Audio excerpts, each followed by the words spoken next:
This is the Friday, March 3rd, 2023 installment of Market Plus, and joining us now, back for more, is Elaine Kub. Nice to have you again. Okay, we've got some more time to talk about. We sort of ended the regular segment talking about fertilizer costs. They have been down, but still kind of unknown where they're going to go from here. So we don't really know yet, farmers don't know yet, what production costs are going to look like. Right. So how's that going to play out as they figure out what to plant and what not to plant? Exactly. So Iowa State University has put out their estimates for crop production costs in 2023, and sort of their middle of the line projections would be a cost of production for corn at about $4.79 per bushel, and that's assuming you can grow 202 bushel corn. And the cost of production for soybeans was maybe $11.79, something like that. But it is entirely dependent upon where you pin that fertilizer price. So fertilizer prices do continue to come down towards May, towards actual planting season, and somebody hasn't foolishly locked in a higher fertilizer price, then they will have opportunities to grow corn even cheaper than that and make more profit per acre on their corn, which would continue to motivate more corn acres, which is what the USDA has projected in their very preliminary 2023 acreage projections. So it, as I mentioned, it's just totally up in the air, really dependent upon how fertilizer prices change. At this point, you might lean towards soybeans if you had high-priced fertilizer, but let's say you did lock in high-priced fertilizer. Now you've kind of locked yourself in, like maybe a sunk cost fallacy idea there, that you have that fertilizer, so you're bound and determined to grow the corn anyway. So I don't know that actual acreage numbers are going to be so variable based on how fertilizer prices change, but I do think that the profitability of corn versus soybeans is still entirely to be determined. Okay. So a lot could happen between now and May. I mean, if you followed the same, when fertilizer prices last spiked in 2012, they had a spike and they came back down and they went right back down to 2009 kind of levels within a year. I mean, it was a very brief spike and then back down to normal. So if it followed that same pattern, then yes, we should expect to see fertilizer prices continue to move down. But, don't take that to the bank. I think in this world with Vladimir Putin and who knows what's going on throughout the globe, if we're going to have a nuclear war. I mean, you just really cannot predict that with any level of confidence. And natural gas had a spike this week, right? Yes, natural gas is notoriously volatile, and that was one of the main reasons why fertilizer prices got so hot last fall and spring anyway. So absolutely, that's the fundamental volatility behind the whole thing. All right, so switching gears just a little bit, so we'll get into some of our social media questions some people have for you. So this first one is coming from Farmer Kolb, and he is asking, with the Argentine bean crop looking worse all the time, is that pushing new U.S. crush plants to get up and running to open to potentially large margins and demand? Well, a couple of interesting things. You see Twitter pictures from the Argentinian drought, and it is really grim. And not just the soybeans, but the corn too, crucially, for the global feed grains markets. And Argentina would ordinarily be expected to be a corn exporter, but you see these pictures of fired cornfields, and it looks very grim. So this questioner is very right to point out the opportunities, therefore, for soybean meal exports from not just the U.S., but from Brazil, obviously, and all the big Asian customers for that.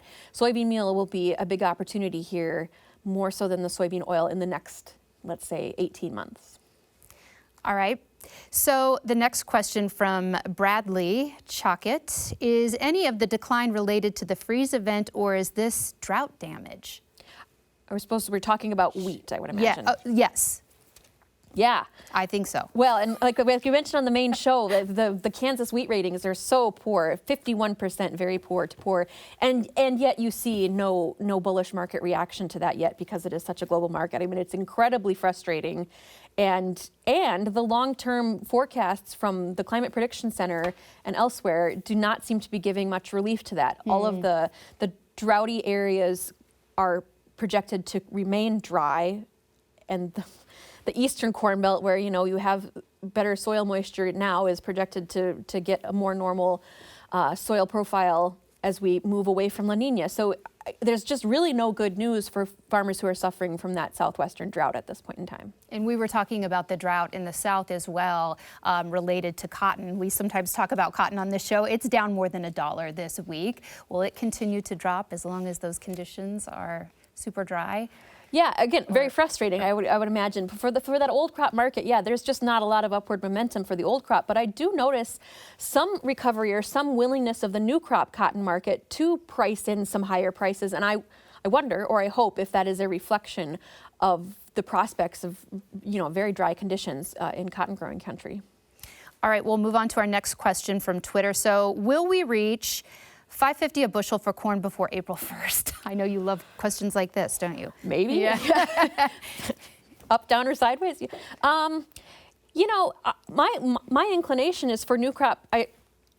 That must be a question for new crop corn to be moving lower by April 1st. And my inclination would be that yes, there is no reason at this point, other than the southwestern drought, for the core of the corn belt, if we're expected to move away from La Nina and into neutral or El Nino conditions, our expectations should be for a fairly normal corn growing season for the new crop market. And in that case, you would expect to see prices continue lower. So there may be good opportunities. There are definitely profitable opportunities, but they may be limited time opportunities to be locking in some of these prices, yes. Okay. All right, what will help to stop interest rates from rising?